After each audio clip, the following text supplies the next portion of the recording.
Hey guys, Artosis here, bringing you more of the CasterMuse Narak StarLeague. We are in Group F, which happens to be the first group in the round of 32, and it is game number 2.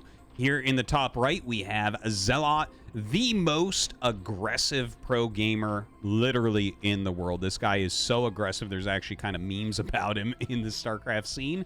And he's going to be going up against Invade, who is definitely one of the underdogs of the tournament. He is still an amateur Protoss player. We haven't seen him actually like make it into ASL or anything. I honestly don't really know much about Invade. In fact, I might know the least about him out of everyone in the tournament. So we'll see what he has here. Hopefully he has a strong defensive game because seriously, ZeloT is an attacking Zerg. This guy cheeses like no other. He's been in ASL a bunch of times. Definitely can hang with the top pros, but maybe not as much consistency. Right? Like, we haven't seen a lot of great macro games out of him against pro gamers. I'm sure he can pull one off, but we don't see him really choose that route. So anyways, no scout yet from Invade. Should be a gateway expansion. The probe coming back up to the natural. And yeah, I'm going to throw that gateway down right up. Oh, never mind. Never mind. Okay. So normally what happens if you go for Forge, you send your first probe to scout so that you can hide it for a cannon rush.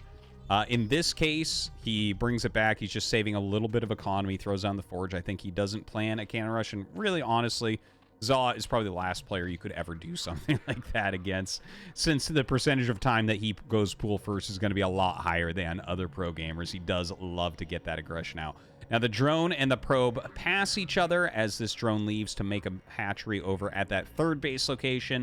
Of course, the probe has to come in and check the actual timing of the spawning pool, see if there's a gas, and in fact sees that there is no gas here, so not really afraid at the moment. The probe goes over to the natural, and going to throw that next time. He's going to have to get a cannon right away, not going to build any probes in between either. You just got to have those timings down perfectly. If your opponent gets any lings in, you're going to be really in a lot of trouble. Now, 4 lings being made by ZeloT. Nothing really looks out of the ordinary so far, to be honest. Like, it's fine to go pool first. This isn't like an aggressive 9 pool. It's not a quick gas or anything. And it looks like this drone is probably coming out to make the third hatchery.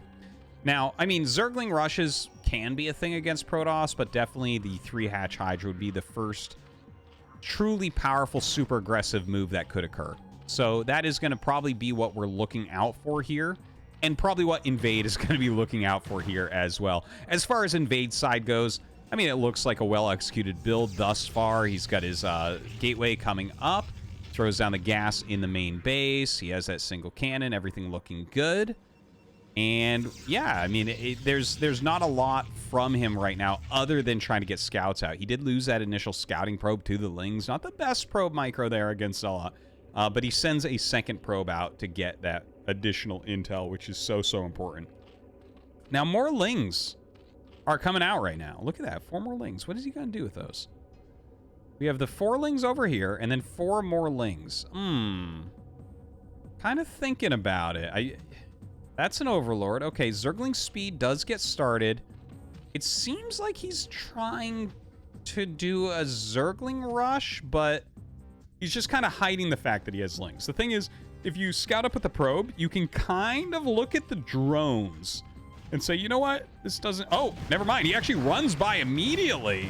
Not even waiting for the speed upgrade to finish. Can he actually get this? Oh my god, he's going to kill the cannon with 2 lings left over. It looks like the probes can maybe end up killing the rest of these lings. A little bit of damage being dealt. He definitely does need another cannon, though. I'm a little bit nervous for him. Once Zerg gets lings in your base, you're in trouble. And look at this. 16 more lings on the way for ZeloT. He is trying to end this game right away, and there is definitely the possibility of that. This needs to be closed up. Like, you need something blocking here, and you need something blocking here.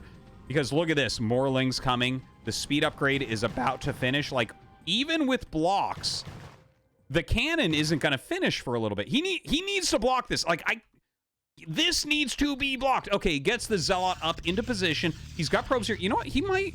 Maybe. Like, you're going to be able to power down the gateway even pretty quickly here. Oh, you got to be careful with that ZeloT, though. You cannot let them actually surround.